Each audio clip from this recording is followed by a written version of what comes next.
Welcome to the Unlist. Today we are talking all about Jovan. That's right, Jovan. Some of you might be going, what's a Jovan, right? Well, it's been a little while since drugstore fragrances in any real measure have existed outside of discounted designers and cheap plastic bottle body sprays. But once upon a time there was a very healthy, lively market of drugstore level brick and mortar sold fragrances like Jovan, Pfizer Leeming, Schulten, Spital Textron, MEM, Prince Machiavelli, Charles of the Ritz. I could go on and on, right? All those brands are effectively gone now, but they used to exist. And Jovan was always kind of the tongue-in-cheek, cheap, sleazy, but in some ways also fun kind of brand. Like, the whole idea of the performance beast mode bro kind of traces back to the cologne bro, or the cologne guy they would call them, of the 70s. And that cologne guy was more than likely going to wear Jovan, not expensive designer brands. He didn't want prestige or anything like that. He wanted performance. He wanted most bang for the buck. Sound familiar, right? Projection, compliments, least amount of money spent, most amount of women in my bed, right? All the spent condoms to show for it and the notches in my belt, right? That kind of jerk, you know, that kind of guy. Well, before the internet and before influencers and Fragrance One and all that crap existed, there was Jovan, you know? Before the whole spin clap, sexy baby, all that stuff, all that brain rot, you had stand around the water cooler brain rot. And that took the form of Jovan. So the guys who slicked back the hair, popped the collars, one hand on the steering wheel like this, those guys were wearing the Jovan. And the thing about it is, Jovan fully embraced it. That's the thing. Different era in the 70s. So people like to refer to the 70s as sexual liberation era, because people were very open with their sexuality and very sexually charged with their wardrobe, their behavior.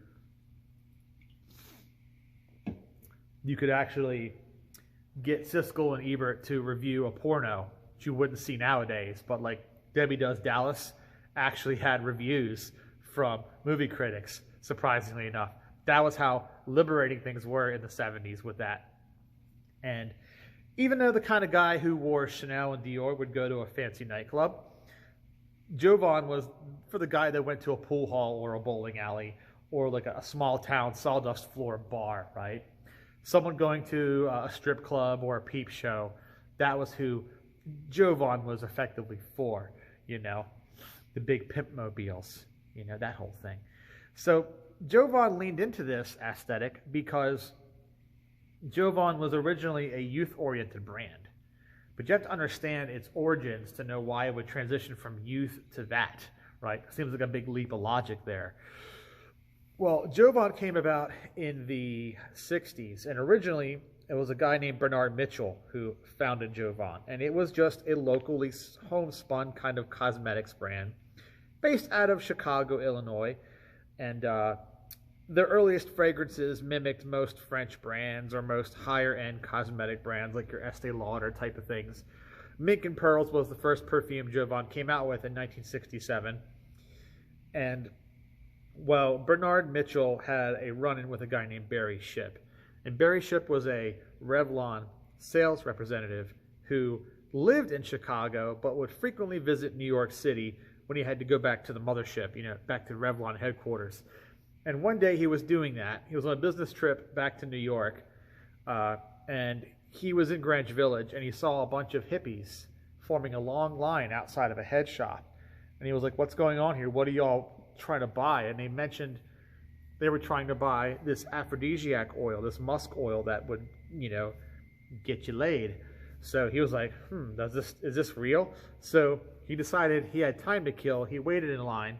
He got the oil. It was some kind of cheap manufactured Egyptian musk oil that all the hippies went crazy for, but it did smell good. So he's like, maybe there's something with this. So he went to Revlon and said, hey, all the young people, you know, finger painting, riding around in VW buses, you know, listening to the Grateful Dead and Pink Floyd, they're all tripping out over this musk oil. Maybe we should make a product like this. Revlon should bottle this. And the Revlon people laughed at him. These kind of people don't want perfumes. Look at them, okay? They're rolling around in the grass. They don't want perfumes. So he decided to take matters in his own hands. And he went back home and he found Jovan, which was already existing, which, by the way, Jovan was kind of like Bernard Mitchell's naming of Jovan was basically, well, Revlon's a thing and Avon's a thing, so Von sounds like a respectable term, so let me put something in front of it and then Jovan, right? So Revlon, Avon, Jovan. He just wanted to be one of the Vons, okay? That's all there is to it. Revlon, Avon. I mean, he could have put the L in there and made it Jovlon, but Jovlon would sound really weird, right? So it just became Jovan. Anyhow, I'm getting off track here. So Barry Shipp found Bernard Mitchell and he gave him the musk oil and said, hey, maybe you would be interested in a product like this, and I'll quit my job with Revlon and I'll jump on board with you guys and I'll help you market this stuff if it goes loud, right? So Jovan had an inside man in IFF. I mean, Revlon used IFF too. A lot of American companies used IFF because they're based out of New York. But he had an inside man who he could get to do stuff and wasn't necessarily getting paid above board rates. It was kind of under the table stuff. And the guy wasn't even a perfumer. He was actually on the flavor side, because IFF stands for International Flavors and Fragrances, or Fragrances and Flavors, one way or the other. He was on the flavor side. So his name was Murray Moscona. And even though he wasn't a certified perfumer, he was a flavor chemist, and the chemicals a lot of times cross over into both worlds. So he could do a perfume formula. It wouldn't be the most sophisticated thing in the world. It's not really his area, but he could fake it until he makes it, right? He could fudge it out. So he was creating all of the older fragrances Jovan had, like mink and pearls and stuff like that. So he took the musk and he analyzed it and he figured out what it was. He goes, yeah, we can make this. We don't have the deer musk to put in here because it had real deer musk in it. We don't have the deer musk for this, but we've got other things we can put in here.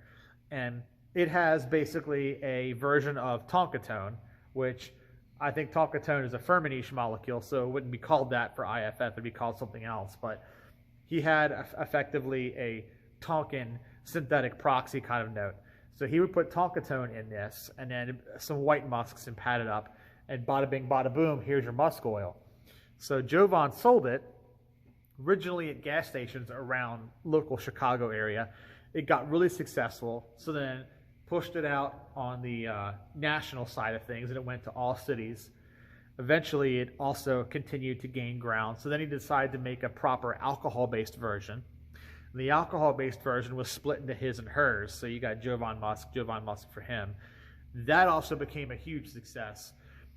And the whole thing about the musk was to be a go-getter, sexually active kind of fragrance. This is a fragrance you wear to go out and have a fun night. So Jovan's entire brand was reimagined by the early 70s, and the entire brand became about having sex, about finding a partner. So all the boxes would have all this claptrap about how this fragrance is made to get you some action, and it's hilarious. They'd be front and back. So they would prattle on about how sexy you're going to be, and you turn it over and there's even more. They continue going on and on about how you're going to make so many babies wearing this fragrance. It's ridiculous. The boxes are so hilarious. I love it. Murray Moscona, meanwhile, would continue to make these fragrances as a flavorist. So you could technically argue in a sense that it was like amateur perfume that was selling, and buckets and buckets and buckets of it. But it was all sold cheap because it was all drugstore level. So you didn't need to have Henry Robert or a young Jacques Paul. You didn't need to have Raymond Ceylon or anyone like that, or Guy Robert, Edmund Runitska making your fragrances. They were all sold for like $5. You know, back in those days. Probably less than that because the value of the dollar was higher. But that's where Jovan basically got its whole sleazy, sex-dripping kind of vibe from, was from that era. And all of those hippies who were tripping the light fantastic in the 60s, they became young adults and very sexually open. You know, disco, all that sort of thing. Okay. People were experimenting with Kama Sutra. Porno was kind of mainstream. I mean, I know it'd be kind of hard to say that it was mainstream exactly, but people didn't cringe or wince. These days, you couldn't do a thing like this. You couldn't have a really over-sexualized brand like this. Tongue-in-cheek, it doesn't matter. People would clutch the pearls. They would get canceled. You'd have like people stacking bottles of perfume and shooting them with their rifles and going, "This is what I think of you, and you're stupid. You're a devil, Musk. Or you and your stupid child corrupting evil satanic ways." Right? That's how it would be nowadays. Jovan would probably get death threats from these kind of people. But back in those days, most folks just kind of went like this. If they saw it and it was in poor taste and they were offended, they just kept their mouth shut and they went like this. Right? They didn't get militant. They didn't get up in arms. They didn't seek and destroy. Okay? They didn't take it like an attack upon their way of life. It was nothing like that back then. It was not that serious. And Jovan never took itself all that serious either, I should say. All of its advertisements are really hilariously tongue-in-cheek. They're all obviously just kind of like, yeah, we don't really think you're going to get laid. We don't really think you're going to make babies. We just know that people think this stuff is cool, so we're doing this because for the lulz. That's why we're doing it, right? And it's sold, so who cares? Well, Murray Moscona's reign came to an end. This was actually one of the last things he worked on, this particular fragrance here, Sex Appeal, from 1976. This one hails.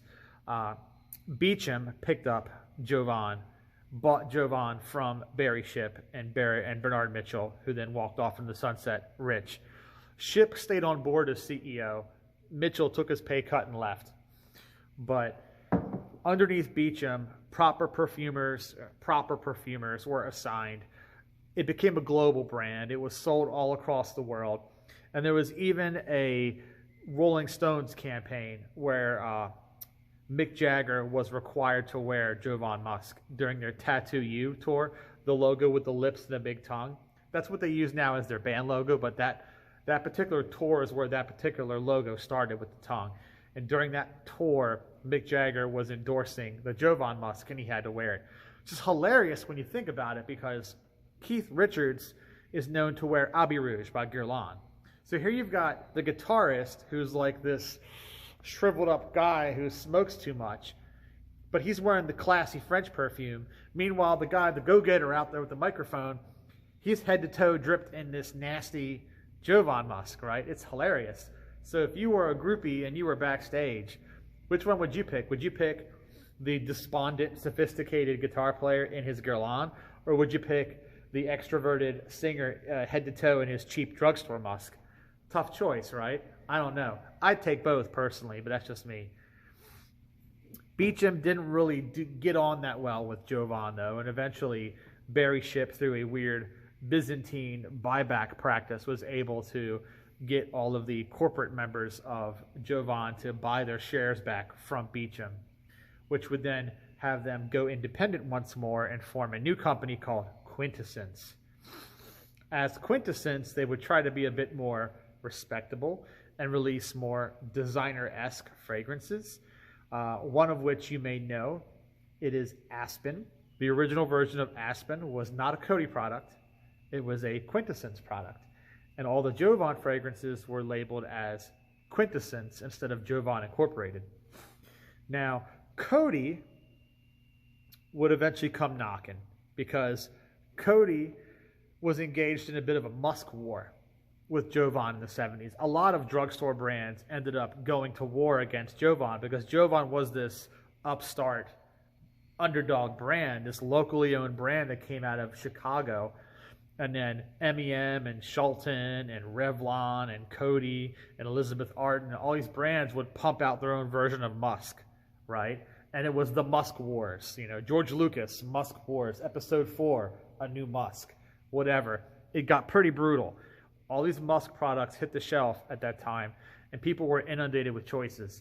But Jovan still rose to the occasion and ended up winning the day and being the best-selling Musk. So over a decade later, Cody was like Pepperidge Farm, and when Pepperidge Farm remembers, and they're like, well, guess what? Now we're going to offer to buy you, right?